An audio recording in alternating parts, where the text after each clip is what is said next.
ผมนี่นะครับมอไซค์ผมกำลังมาญี่ปุ่นมอไซค์ผมไปเบิกอะไรครับผมจากที่ก่อนนะครับผมได้ทำการเบิกของไว้นะครับผมวันนี้มาได้ของแล้วนะครับผมก็เลยเดี๋ยวขับไปนะฮะกำลังไปเอาอุปกรณ์แล้วก็ให้สูตรประทำให้เลยทันทีนะครับผม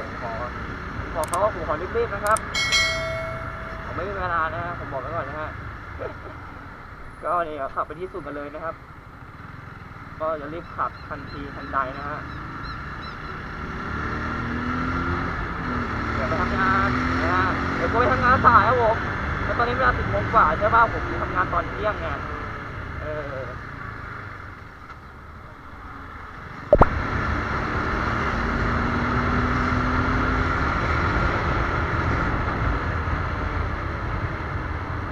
ไปดิ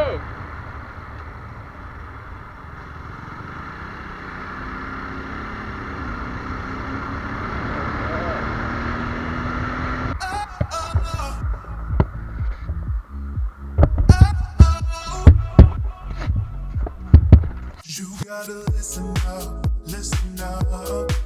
There's not a thing that I can get from you. Boy, I don't need that much.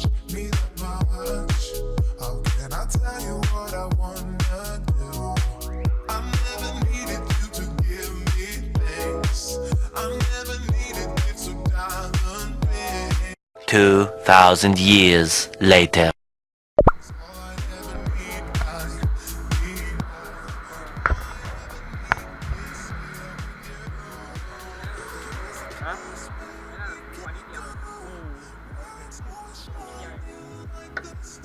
ต่างกันนะ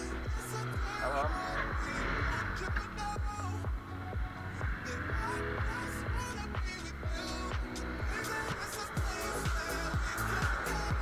มาครบปะวะครบ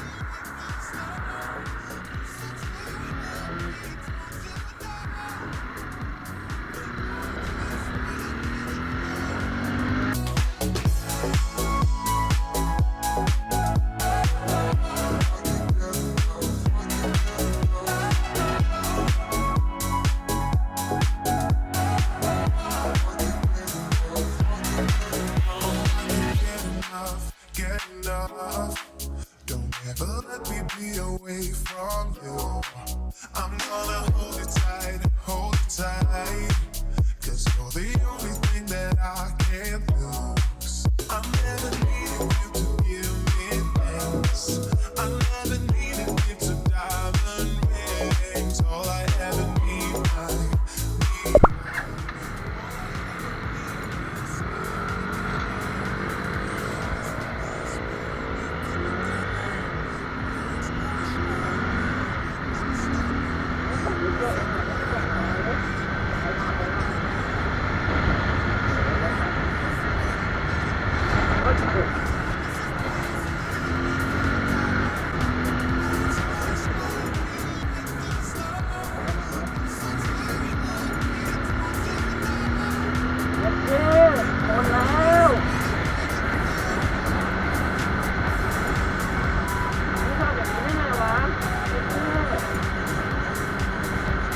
พุ่งแล้วอ่ะ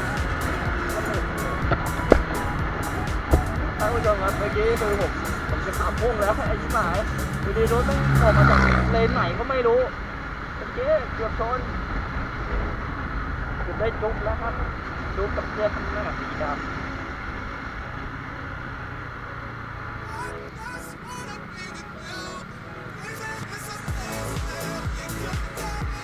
โอ้ตกใจว่ารถตู้ของเรา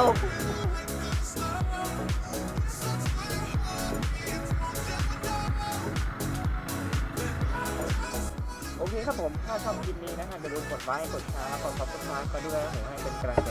กันต่อไปนะครับผมซึ่งผมก็พยายามหาคอนเทนต์หลายคอนเทนต์นะครับเพื่อจะให้มีการดูคนมีเนื้อหาแล้วความบันเทิงที่คุณไม่เคยคิดว่ามันจะมีสาระโอเคครับผมบ๊ายบายครับ